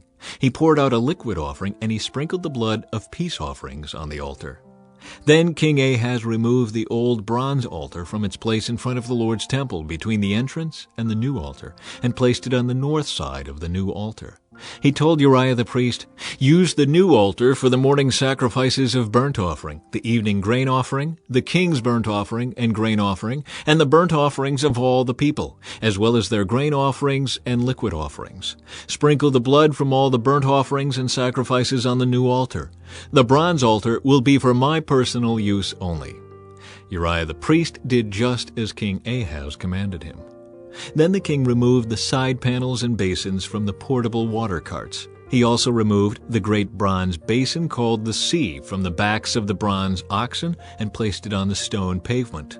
In deference to the king of Assyria, he also removed the canopy that had been constructed inside the palace for use on the Sabbath day, as well as the king's outer entrance to the temple of the Lord. The rest of the events in Ahaz's reign and everything he did are recorded in the book of the history of the kings of Judah. When Ahaz died, he was buried with his ancestors in the city of David. Then his son Hezekiah became the next king. Chapter 17. Hoshea rules in Israel. Hoshea son of Elah began to rule over Israel in the 12th year of King Ahaz's reign in Judah. He reigned in Samaria 9 years. He did what was evil in the Lord's sight, but not to the same extent as the kings of Israel who ruled before him. King Shalmaneser of Assyria attacked King Hoshea, so Hoshea was forced to pay heavy tribute to Assyria. But Hoshea stopped paying the annual tribute and conspired against the king of Assyria by asking King So of Egypt to help him shake free of Assyria's power. When the king of Assyria discovered this treachery, he seized Hoshea and put him in prison. Samaria falls to Assyria. Then the king of Assyria invaded the entire land, and for 3 years he besieged the city of Samaria. Finally, in the 9th year of King Hoshea's reign, Samaria fell, and the people of Israel were exiled to Assyria. They were settled in colonies in Halah, along the banks of the Habor River in Gozan, and in the cities of the Medes. This disaster came upon the people of Israel because they worshipped other gods. They sinned against the Lord their God, who had brought them safely out of Egypt and had rescued them from the power of Pharaoh, the king of Egypt. They had followed the practices of the pagan nations the Lord had driven from the land ahead of them, as well as the practices the kings of Israel had introduced. The people of Israel had also secretly done many things that were not pleasing to the Lord their God. They built pagan shrines for themselves in all their towns, from the smallest outpost to the largest walled city. They set up sacred pillars and Asherah poles at the top of every hill and under every green tree. They offered sacrifices on all the hilltops, just like the nations the Lord had driven from the land ahead of them. So the people of Israel had done many evil things, arousing the Lord's anger. Yes, they worshipped idols, despite the Lord's specific and repeated warnings. Again and again, the Lord had sent his prophets and seers to warn both Israel and Judah. Turn from all your evil ways. Obey my commands and decrees, the entire law that I commanded your ancestors to obey, and that I gave you through my servants, the prophets. But the Israelites would not listen. They were as stubborn as their ancestors who had refused to believe in the Lord their God. They rejected his decrees and the covenant he had made with their ancestors, and they despised all his warnings. They worshipped worthless idols, so they became worthless themselves. They followed the example of the nations around them, disobeying the Lord's command not to imitate them. They rejected all the commands of the Lord their God and made 2 calves from metal. They set up an Asherah pole and worshipped Baal and all the forces of heaven. They even sacrificed their own sons and daughters in the fire. They consulted fortune tellers and practiced sorcery and sold themselves to evil, arousing the Lord's anger. Because the Lord was very angry with Israel, he swept them away from his presence. Only the tribe of Judah remained in the land. But even the people of Judah refused to obey the commands of the Lord their God. for they followed the evil practices that Israel had introduced. The Lord rejected all the descendants of Israel. He punished them by handing them over to their attackers until he had banished Israel from his presence. For when the Lord tore Israel away from the kingdom of David, they chose Jeroboam, son of Nebat, as their king. But Jeroboam drew Israel away from following the Lord and made them commit a great sin. And the people of Israel persisted in all the evil ways of Jeroboam. They did not turn from these sins until the Lord finally swept them away from his presence, just as all his prophets had warned.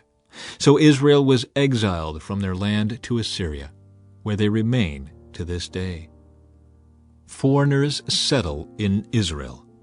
The king of Assyria transported groups of people from Babylon, Cutha, Ava, Hamath, and Sepharvaim, and resettled them in the towns of Samaria, replacing the people of Israel. They took possession of Samaria and lived in its towns. But since these foreign settlers did not worship the Lord when they first arrived, the Lord sent lions among them, which killed some of them. So a message was sent to the king of Assyria. The people you have sent to live in the towns of Samaria do not know the religious customs of the God of the land. He has sent lions among them to destroy them because they have not worshipped him correctly. The king of Assyria then commanded, "Send one of the exiled priests back to Samaria.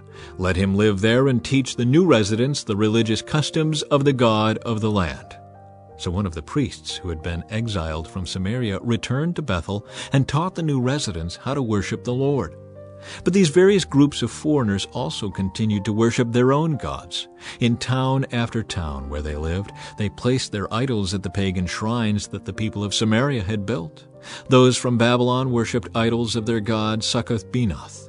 Those from Cutha worshipped their god Nergal, and those from Hamath worshipped Ashima. The Avites worshipped their gods Nibhaz and Tartak, and the people from Sepharvaim even burned their own children as sacrifices to their gods Adramelech and Anamelech. These new residents worshiped the Lord, but they also appointed from among themselves all sorts of people as priests to offer sacrifices at their places of worship. And though they worshiped the Lord, they continued to follow their own gods according to the religious customs of the nations from which they came. And this is still going on today. They continue to follow their former practices instead of truly worshiping the Lord and obeying the decrees, regulations, instructions, and commands he gave the descendants of Jacob, whose name he changed to Israel. For the Lord had made a covenant with the descendants of Jacob and commanded them, "Do not worship any other gods or bow before them or serve them or offer sacrifices to them, but worship only the Lord, who brought you out of Egypt with great strength and a powerful arm.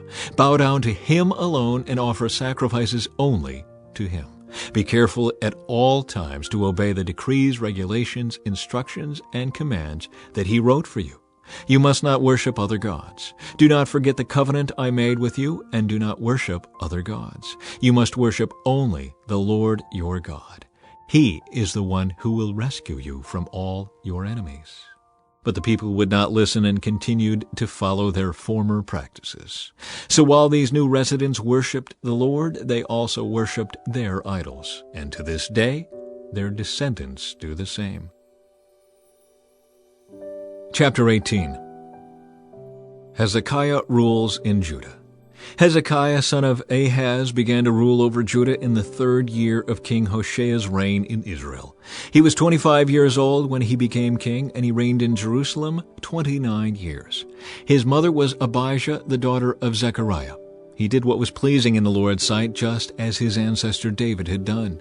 He removed the pagan shrines, smashed the sacred pillars, and cut down the Asherah poles. He broke up the bronze serpent that Moses had made because the people of Israel had been offering sacrifices to it. The bronze serpent was called Nehushtan. Hezekiah trusted in the Lord, the God of Israel. There was no one like him among all the kings of Judah, either before or after his time. He remained faithful to the Lord in everything, and he carefully obeyed all the commands the Lord had given Moses. So the Lord was with him, and Hezekiah was successful in everything he did. He revolted against the king of Assyria and refused to pay him tribute. He also conquered the Philistines as far distant as Gaza and its territory, from their smallest outpost to their largest walled city. During the 4th year of Hezekiah's reign, which was the 7th year of King Hosea's reign in Israel, King Shalmaneser of Assyria attacked the city of Samaria and began a siege against it. 3 years later, during the 6th year of King Hezekiah's reign and the 9th year of King Hosea's reign in Israel, Samaria fell. At that time, the king of Assyria exiled the Israelites to Assyria and placed them in colonies in Halah, along the banks of the Habor River in Gozan, and in the cities of the Medes. For they refused to listen to the Lord their God and obey him. Instead, they violated his covenant, all the laws that Moses, the Lord's servant, had commanded them to obey. Assyria invades Judah. In the 14th year of King Hezekiah's reign, King Sennacherib of Assyria came to attack the fortified towns of Judah and conquered them. King Hezekiah sent this message to the king of Assyria at Lachish: "I have done wrong. I will pay whatever tribute money you demand if you will only withdraw." The king of Assyria then demanded a settlement of more than 11 tons of silver and 1 ton of gold. To gather this amount, King Hezekiah used all the silver stored in the temple of the Lord and in the palace treasury. Hezekiah even stripped the gold from the doors of the Lord's temple, and from the doorposts he had overlaid with gold, and he gave it all to the Assyrian king. Nevertheless, the king of Assyria sent his commander-in-chief, his field commander, and his chief of staff from Lachish with a huge army to confront King Hezekiah in Jerusalem. The Assyrians took up a position beside the aqueduct that feeds water into the upper pool, near the road leading to the field where cloth is washed. They summoned King Hezekiah, but the king sent these officials to meet with them: Eliakim, son of Hilkiah, the palace administrator; Shebna, the court secretary; and Joah, son of Asaph, the royal historian.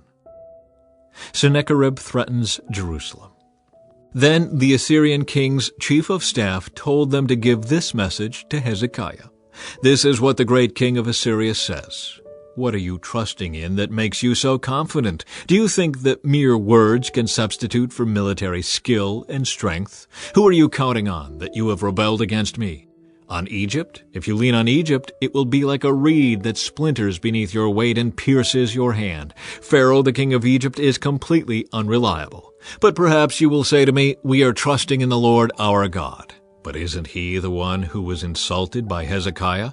Didn't Hezekiah tear down his shrines and altars and make everyone in Judah and Jerusalem worship only at the altar here in Jerusalem?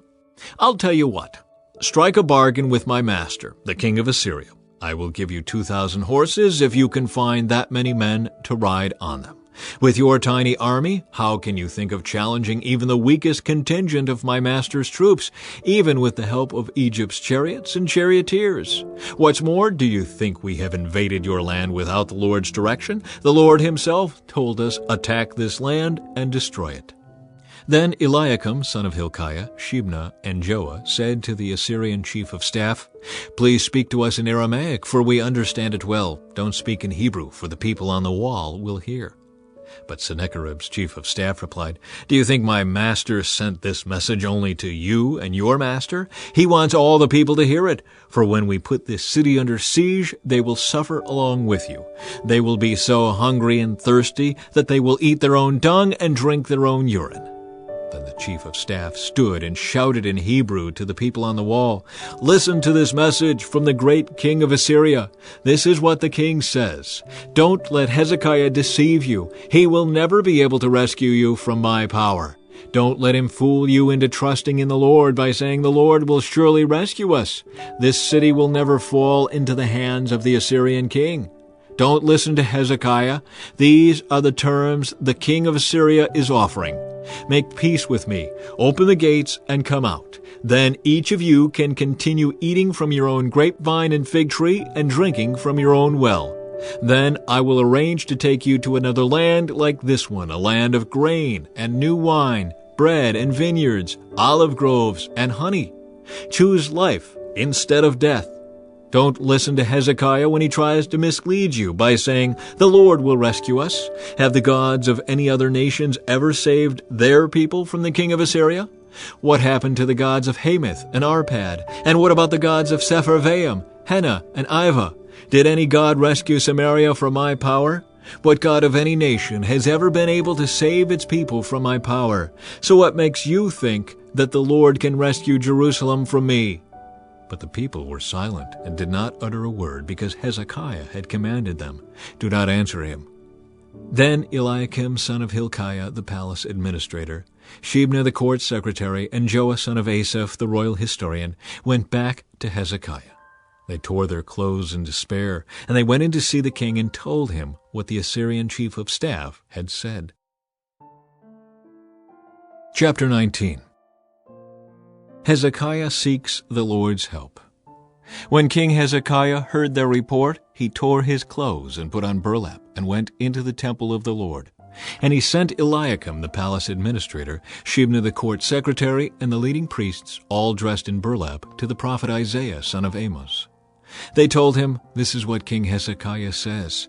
Today is a day of trouble, insults, and disgrace. It is like when a child is ready to be born, but the mother has no strength to deliver the baby. But perhaps the Lord your God has heard the Assyrian chief of staff, sent by the king to defy the living God, and will punish him for his words. Oh, pray for those of us who are left." After King Hezekiah's officials delivered the king's message to Isaiah, the prophet replied, "Say to your master, 'This is what the Lord says. Do not be disturbed by this blasphemous speech against me from the Assyrian king's messengers. Listen, I myself will move against him, and the king will receive a message that he is needed at home. So he will return to his land, where I will have him killed with a sword.'" Meanwhile, the Assyrian chief of staff left Jerusalem and went to consult the king of Assyria, who had left Lachish and was attacking Libnah.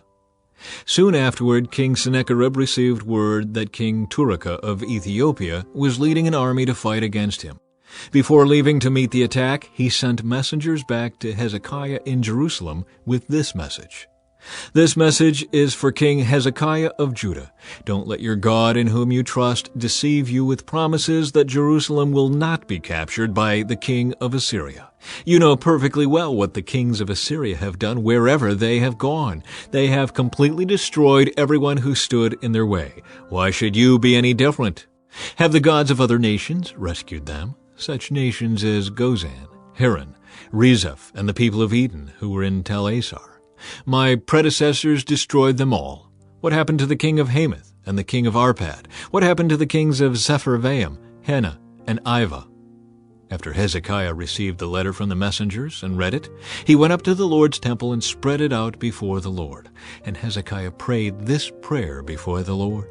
"O Lord, God of Israel, you are enthroned between the mighty cherubim. You alone are God of all the kingdoms of the earth. You alone created the heavens and the earth. Bend down, O Lord, and listen. Open your eyes, O Lord, and see. Listen to Sennacherib's words of defiance against the living God. It is true, Lord, that the kings of Assyria have destroyed all these nations, and they have thrown the gods of these nations into the fire and burned them. But of course the Assyrians could destroy them. They were not gods at all, only idols of wood and stone, shaped by human hands. Now, O Lord our God, rescue us from his power. Then all the kingdoms of the earth will know that you alone, O Lord, are God." Isaiah predicts Judah's deliverance. Then Isaiah son of Amoz sent this message to Hezekiah. "This is what the Lord, the God of Israel, says. I have heard your prayer about King Sennacherib of Assyria, and the Lord has spoken this word against him. The virgin daughter of Zion despises you and laughs at you. The daughter of Jerusalem shakes her head in derision as you flee. Whom have you been defying and ridiculing? Against whom did you raise your voice? At whom did you look with such haughty eyes? It was the Holy One of Israel. By your messengers you have defied the Lord. You have said, with my many chariots I have conquered the highest mountains, yes, the remotest peaks of Lebanon. I have cut down its tallest cedars and its finest cypress trees. I have reached its farthest corners and explored its deepest forests. I have dug wells in many foreign lands and refreshed myself with their water. With the sole of my foot I stopped up all the rivers of Egypt. But have you not heard? I decided this long ago. Long ago I planned it, and now I am making it happen. I planned for you to crush fortified cities into heaps of rubble. That is why their people have so little power and are so frightened and confused. They are as weak as grass, as easily trampled as tender green shoots. They are like grass sprouting on a housetop, scorched before it can grow lush and tall. But I know you well, where you stay and when you come and go. I know the way you have raged against me. And because of your raging against me and your arrogance, which I have heard for myself, I will put my hook in your nose and my bit in your mouth. I will make you return by the same road on which you came. Then Isaiah said to Hezekiah, Here is the proof that what I say is true. This year you will eat only what grows up by itself, and next year you will eat what springs up from that. But in the third year you will plant crops and harvest them. You will tend vineyards and eat their fruit. And you who are left in Judah, who have escaped the ravages of the siege, will put roots down in your own soil and will grow up and flourish. For a remnant of my people will spread out from Jerusalem, a group of survivors from Mount Zion. The passionate commitment of the Lord of heaven's armies will make this happen. And this is what the Lord says about the king of Assyria. His armies will not enter Jerusalem. They will not even shoot an arrow at it. They will not march outside its gates with their shields, nor build banks of earth against its walls. The king will return to his own country by the same road on which he came. He will not enter this city, says the Lord. For my own honor and for the sake of my servant David, I will defend this city and protect it. That night the angel of the Lord went out to the Assyrian camp and killed 185,000 Assyrian soldiers. When the surviving Assyrians woke up the next morning, they found corpses everywhere. Then King Sennacherib of Assyria broke camp and returned to his own land. He went home to his capital of Nineveh and stayed there. One day, while he was worshiping in the temple of his god Nisroch, his sons Adrammelech and Sharezer killed him with their swords. They then escaped to the land of Ararat, and another son, Esarhaddon, became the next king of Assyria. Chapter 20. Hezekiah's sickness and recovery. About that time Hezekiah became deathly ill, and the prophet Isaiah, son of Amoz, went to visit him. He gave the king this message. This is what the Lord says, Set your affairs in order, for you are going to die. You will not recover from this illness. When Hezekiah heard this, he turned his face to the wall and prayed to the Lord. Remember, O Lord, how I have always been faithful to you and have served you single-mindedly, always doing what pleases you. Then he broke down and wept bitterly. But before Isaiah had left the middle courtyard, this message came to him from the Lord. Go back to Hezekiah, the leader of my people. Tell him, This is what the Lord, the God of your ancestor David, says. I have heard your prayer and seen your tears. I will heal you. And 3 days from now, you will get out of bed and go to the temple of the Lord. I will add 15 years to your life, and I will rescue you in this city from the king of Assyria. I will defend this city for my own honor and for the sake of my servant David. Then Isaiah said, Make an ointment from figs. So Hezekiah's servants spread the ointment over the boil, and Hezekiah recovered. Meanwhile Hezekiah had said to Isaiah, What sign will the Lord give to prove that he will heal me, and that I will go to the temple of the Lord 3 days from now? Isaiah replied, This is the sign from the Lord to prove that he will do as he promised. Would you like the shadow on the sundial to go forward 10 steps or backward 10 steps? The shadow always moves forward, Hezekiah replied. So that would be easy. Make it go 10 steps backward instead. So Isaiah the prophet asked the Lord to do this, and he caused the shadow to move 10 steps backward on the sundial of Ahaz. Envoys from Babylon. Soon after this, Merodach-Baladan, son of Baladan, king of Babylon, sent Hezekiah his best wishes and a gift, for he had heard that Hezekiah had been very sick. Hezekiah received the Babylonian envoys and showed them everything in his treasure houses, the silver, the gold, the spices, and the aromatic oils. He also took them to see his armory and showed them everything in his royal treasuries. There was nothing in his palace or kingdom that Hezekiah did not show them. Then Isaiah the prophet went to King Hezekiah and asked him, "What did those men want? Where were they from?" Hezekiah replied, "They came from the distant land of Babylon." "What did they see in your palace?" Isaiah asked. "They saw everything," Hezekiah replied. "I showed them everything I own, all my royal treasuries." Then Isaiah said to Hezekiah, "Listen to this message from the Lord.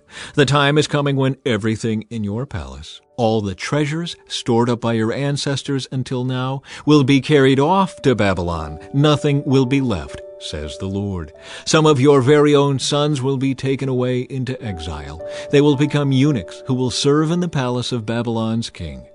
Then Hezekiah said to Isaiah, "This message you have given me from the Lord is good." For the king was thinking, "At least there will be peace and security during my lifetime."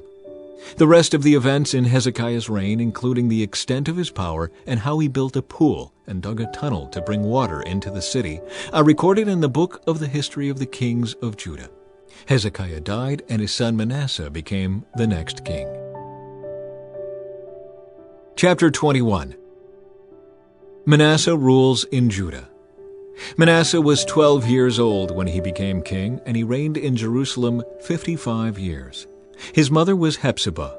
He did what was evil in the Lord's sight, following the detestable practices of the pagan nations that the Lord had driven from the land ahead of the Israelites.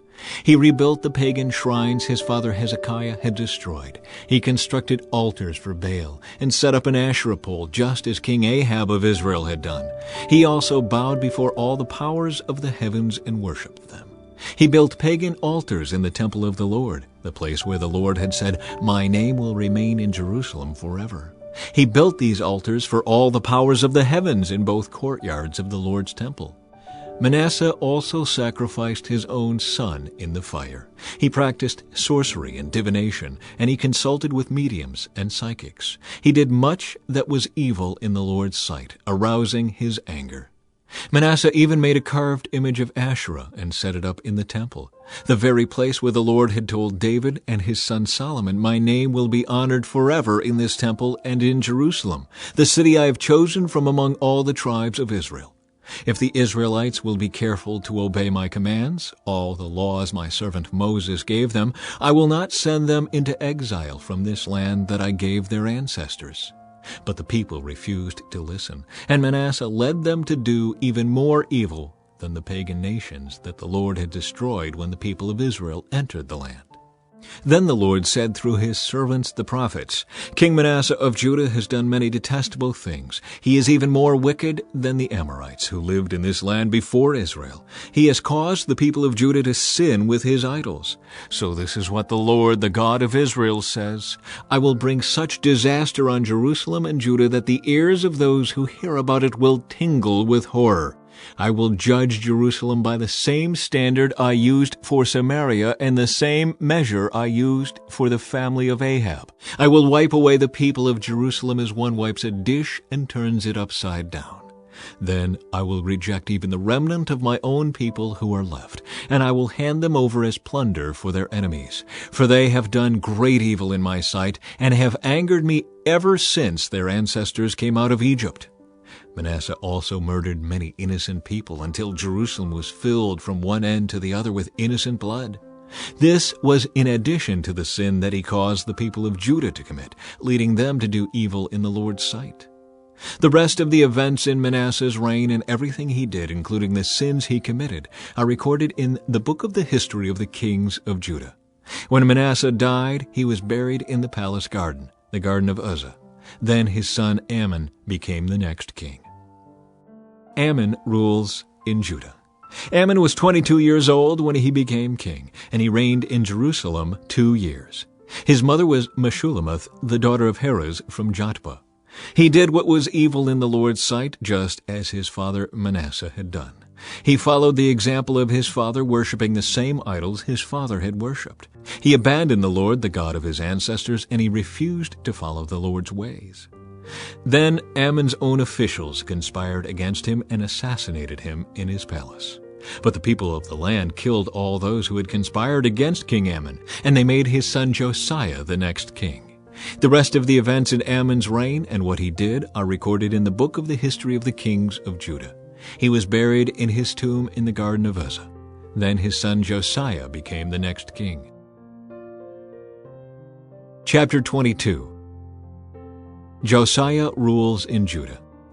Josiah was 8 years old when he became king, and he reigned in Jerusalem 31 years. His mother was Jedidah, the daughter of Adaiah from Bozkath. He did what was pleasing in the Lord's sight and followed the example of his ancestor David. He did not turn away from doing what was right. In the 18th year of his reign, King Josiah sent Shaphan, son of Azaliah and grandson of Meshullam, the court secretary, to the temple of the Lord. He told him, "Go to Hilkiah the high priest and have him count the money the gatekeepers have collected from the people at the Lord's temple. Entrust this money to the men assigned to supervise the temple's restoration. Then they can use it to pay workers to repair the temple of the Lord. They will need to hire carpenters, builders, and masons. Also have them buy the timber and the finished stone needed to repair the temple. But don't require the construction supervisors to keep account of the money they receive, for they are honest and trustworthy men." Hilkiah discovers God's law. Hilkiah the high priest said to Shaphan the court secretary, "I have found the book of the law in the Lord's temple." Then Hilkiah gave the scroll to Shaphan, and he read it. Shaphan went to the king and reported, "Your officials have turned over the money collected at the temple of the Lord to the workers and supervisors at the temple." Shaphan also told the king, "Hilkiah the priest has given me a scroll." So Shaphan read it to the king. When the king heard what was written in the book of the law, he tore his clothes in despair. Then he gave these orders to Hilkiah the priest, Ahikam son of Shaphan, Akbor son of Micaiah, Shaphan the court secretary, and Asaiah the king's personal advisor. "Go to the temple and speak to the Lord for me, and for the people, and for all Judah. Inquire about the words written in this scroll that has been found. For the Lord's great anger is burning against us because our ancestors have not obeyed the words in this scroll. We have not been doing everything it says we must do." So Hilkiah the priest, Ahikam, Akbor, Shaphan, and Asaiah went to the new quarter of Jerusalem to consult with the prophet Huldah. She was the wife of Shallum, son of Tikvah, son of Harhas, the keeper of the temple wardrobe. She said to them, "The Lord, the God of Israel, has spoken. Go back and tell the man who sent you, this is what the Lord says. I am going to bring disaster on this city and its people. All the words written in the scroll that the king of Judah has read will come true. For my people have abandoned me and offered sacrifices to pagan gods. And I am very angry with them for everything they have done. My anger will burn against this place, and it will not be quenched. But go to the king of Judah who sent you to seek the Lord and tell him, this is what the Lord, the God of Israel, says concerning the message you have just heard. You were sorry and humbled yourself before the Lord when you heard what I said against this city and its people, that this land would be cursed and become desolate. You tore your clothing in despair and wept before me in repentance. And I have indeed heard you, says the Lord. So I will not send the promised disaster until after you have died and been buried in peace. You will not see the disaster I am going to bring on this city." So they took her message back to the king. Chapter 23. Josiah's religious reforms. Then the king summoned all the elders of Judah and Jerusalem, and the king went up to the temple of the Lord with all the people of Judah and Jerusalem, along with the priests and the prophets, all the people from the least to the greatest. There the king read to them the entire book of the covenant that had been found in the Lord's temple. The king took his place of authority beside the pillar and renewed the covenant in the Lord's presence. He pledged to obey the Lord by keeping all his commands, laws, and decrees with all his heart and soul. In this way he confirmed all the terms of the covenant that were written in the scroll, and all the people pledged themselves to the covenant. Then the king instructed Hilkiah the high priest and the priests of the second rank and the temple gatekeepers to remove from the Lord's temple all the articles that were used to worship Baal, Asherah, and all the powers of the heavens. The king had all these things burned outside Jerusalem on the terraces of the Kidron Valley, and he carried the ashes away to Bethel. He did away with the idolatrous priests who had been appointed by the previous kings of Judah, for they had offered sacrifices at the pagan shrines throughout Judah and even in the vicinity of Jerusalem. They had also offered sacrifices to Baal and to the sun, the moon, the constellations, and to all the powers of the heavens. The king removed the Asherah pole from the Lord's temple and took it outside Jerusalem to the Kidron Valley, where he burned it. Then he ground the ashes of the pole to dust and threw the dust over the graves of the people. He also tore down the living quarters of the male and female shrine prostitutes that were inside the temple of the Lord, where the women wove coverings for the Asherah pole. Josiah brought to Jerusalem all the priests who were living in other towns of Judah. He also defiled the pagan shrines where they had offered sacrifices, all the way from Geba to Beersheba. He destroyed the shrines at the entrance to the gate of Joshua, the governor of Jerusalem. This gate was located to the left of the city gate as one enters the city. The priests who had served at the pagan shrines were not allowed to serve at the Lord's altar in Jerusalem, but they were allowed to eat unleavened bread with the other priests. Then the king defiled the altar of Topheth in the valley of Ben-Hinnom, so no one could ever again use it to sacrifice a son or daughter in the fire as an offering to Moloch. He removed from the entrance of the Lord's temple the horse statues that the former kings of Judah had dedicated to the sun. They were near the quarters of Nathan-Melech the eunuch, an officer of the court. The king also burned the chariots dedicated to the sun. Josiah tore down the altars that the kings of Judah had built on the palace roof above the upper room of Ahaz. The king destroyed the altars that Manasseh had built in the two courtyards of the Lord's temple. He smashed them to bits and scattered the pieces in the Kidron Valley. The king also desecrated the pagan shrines east of Jerusalem, to the south of the Mount of Corruption, where King Solomon of Israel had built shrines for Ashtoreth, the detestable goddess of the Sidonians, and for Chemosh, the detestable god of the Moabites, and for Moloch, the vile god of the Ammonites. He smashed the sacred pillars and cut down the Asherah poles. Then he desecrated these places by scattering human bones over them. The king also tore down the altar at Bethel, the pagan shrine that Jeroboam son of Nebat had made when he caused Israel to sin. He burned down the shrine and ground it to dust, and he burned the Asherah pole. Then Josiah turned around and noticed several tombs in the side of the hill. He ordered that the bones be brought out, and he burned them on the altar at Bethel to desecrate it. This happened just as the Lord had promised through the man of God when Jeroboam stood beside the altar at the festival. Then Josiah turned and looked up at the tomb of the man of God who had predicted these things. "What is that monument over there?" Josiah asked. And the people of the town told him, "It is the tomb of the man of God who came from Judah and predicted the very things that you have just done to the altar at Bethel." Josiah replied, "Leave it alone. Don't disturb his bones." So they did not burn his bones or those of the old prophet from Samaria. Then Josiah demolished all the buildings at the pagan shrines in the towns of Samaria, just as he had done at Bethel. They had been built by the various kings of Israel and had made the Lord very angry. He executed the priests of the pagan shrines on their own altars, and he burned human bones on the altars to desecrate them. Finally, he returned to Jerusalem. Josiah celebrates Passover.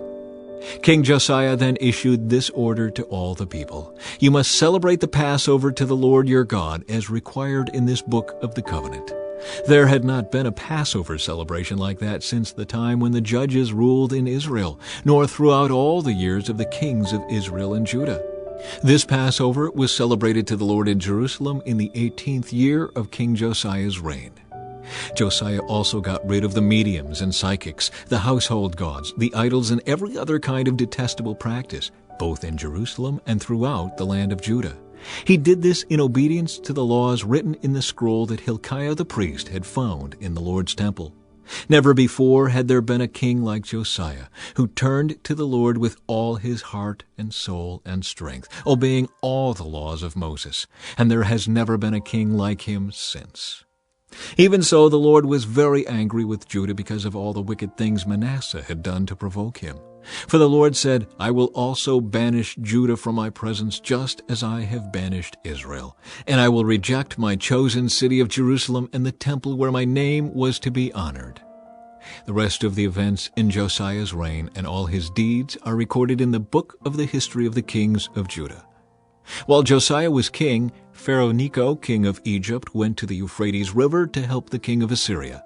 King Josiah and his army marched out to fight him, but King Necho killed him when they met at Megiddo. Josiah's officers took his body back in a chariot from Megiddo to Jerusalem and buried him in his own tomb. Then the people of the land anointed Josiah's son Jehoahaz and made him the next king. Jehoahaz rules in Judah. Jehoahaz was 23 years old when he became king, and he reigned in Jerusalem 3 months. His mother was Hamutal, the daughter of Jeremiah from Libnah. He did what was evil in the Lord's sight, just as his ancestors had done. Pharaoh Necho put Jehoahaz in prison at Riblah in the land of Hamath to prevent him from ruling in Jerusalem. He also demanded that Judah pay 7,500 pounds of silver and 75 pounds of gold as tribute. Jehoiakim rules in Judah. Pharaoh Necho then installed Eliakim, another of Josiah's sons, to reign in place of his father, and he changed Eliakim's name to Jehoiakim.